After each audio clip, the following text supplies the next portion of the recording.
महिला क्या नहीं कर सकती। एक पति पत्नी में तकरार हो गई। पति कह रहा था, मैं नवाब हूँ, इसलिए लोग मेरी इज्जत करते हैं और तुम्हारी इज्जत मेरी वजह से है। पत्नी कह रही थी, आपकी इज्जत मेरी वजह से है, मैं चाहूँ तो आपकी इज्जत 1 मिनट में बिगाड़ भी सकती हूँ और बना भी सकती हूँ। नवाब को तैस आ गया और बोला, ठीक है, दिखाओ मेरी इज्जत खराब करके। बात आई गई हो गई। नवाब के घर शाम को दोस्तों की महफिल जमी थी। हंसी मजाक हो रहा था कि अचानक नवाब को अपने बेटे की रोने की आवाज़ आई।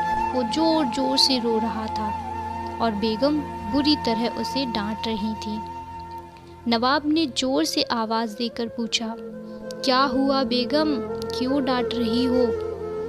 बेगम ने अंदर से कहा, देखिए ना, आपका बेटा और खिचड़ी मांग रहा है, जबकि उसका पेट भी भर चुका है। नवाब ने कहा, थोड़ी सी और दे दो। बेगम बोली, घर में और भी तो लोग हैं, सारी इसी को कैसे दे दूं? पूरी महफिल शांत हो गई। लोग कानाफूसी करने लगे कि कैसा नवाब है, जरा सी खिचड़ी के लिए इसके घर में झगड़ा होता है। नवाब की पगड़ी उछल गई। सभी लोग चुपचाप उठकर चले गए। नवाब उठकर अपनी बेगम के पास आया और बोला, मैं मान गया, तुमने आज मेरी इज्जत तो उतार दी। लोग भी कैसी कैसी बातें कर रहे थे, अब तुम यही इज्जत वापस ला कर दिखाओ। बेगम बोली, इसमें कौन सी बड़ी बात है, आज तो लोग महफिल में थे, उन्हें आप फिर किसी बहाने से निमंत्रण दीजिए।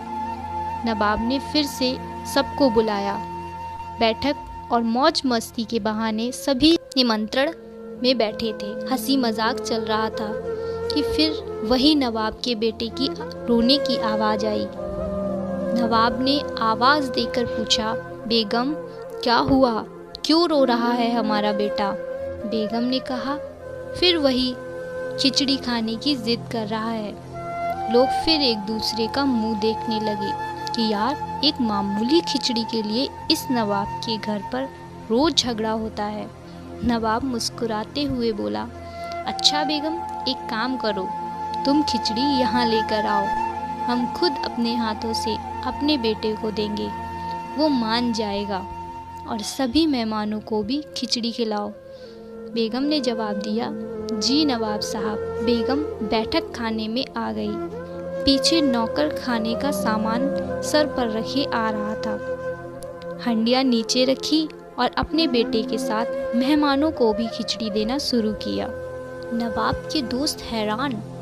जो परोसा जा रहा था वो चावल की खिचड़ी तो कतई नहीं थी। उसमें खजूर, पिस्ता, काजू, बादाम, किशमिश, गरी इत्यादि मिलाकर बनाया हुआ स्वादिष्ट व्यंजन था।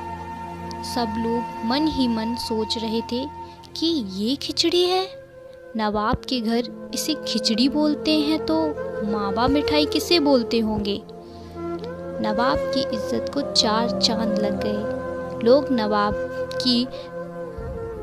नवाब की रईसी की बातें करने लगे। नवाब ने बेगम के सामने हाथ जोड़े और कहा, मान गया मैं कि नारी घर की इज्जत बना भी सकती है और बिगाड़ भी सकती है, और जिस व्यक्ति को घर में इज्जत हासिल नहीं, उसे दुनिया में कहीं इज्जत नहीं मिलती।